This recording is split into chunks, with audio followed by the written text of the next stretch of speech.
Dahil may bago na namang pinipilahang pagkain sa Carriedo, Quiapo na burger ni Kagawad, tara samahan niyo ako hanapin at tikman natin to.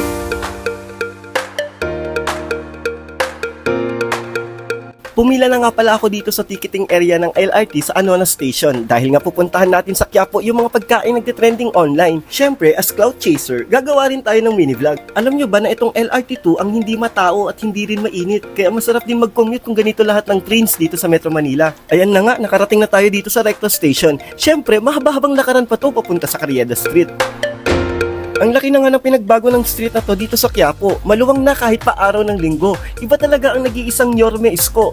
Kung mapapansin nyo, wala na yung mga nagtitinda sa gitna. Halos lahat sila nasa gilid na at may sariling pwesto. Iba talaga ang mga Pilipino, kahit tirik na ang araw ay marami pa rin nagsisimba dito sa Quiapo Church.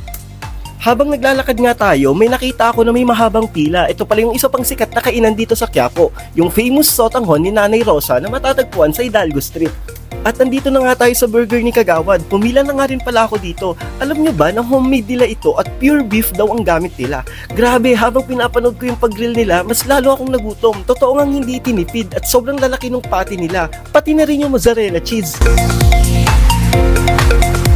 Yung tig 100 nga lang pala yung in-order ko. Baka kasi hindi ko na makagat o maubos kapag nag-double patty pa ako. Anyways, may choices din pala dito yung sauce kung gusto nyo ng barbecue o cheese. Grabe na nga yung takam at gutom ko dito at di ko na matiis kahit mainit pa ay kinain ko na. Umupo na nga ako dito sa may mga nakaparking na motor. Wala na akong pakialam kahit pa may makakita sa akin na mukha akong gutom na gutom.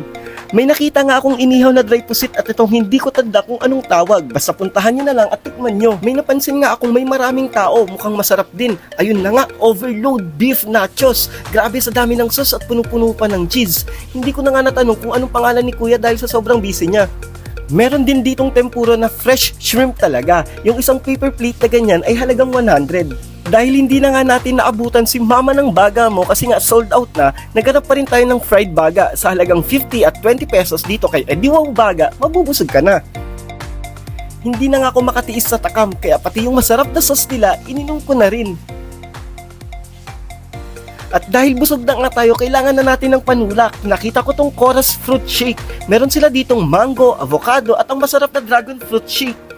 Medyo matao kaya bumili na rin ako. Alam niyo naman tayong mga Pilipino, kung saan maraming tao, doon tayo nakikipagsiksikan. Anyways, sa halagang 70 pesos lang yan. Ganyan na yan kalaki. O diba? Sulit na sulit. Habang naglalakad na nga ako pauwi, nakita ko tong grilled seafoods ni Boss P. Meron sila ditong squid, oyster at scallops. At dahil busog na nga tayo, mukhang may babalikan tayo dito sa Quiapo. At bumalik nga siya.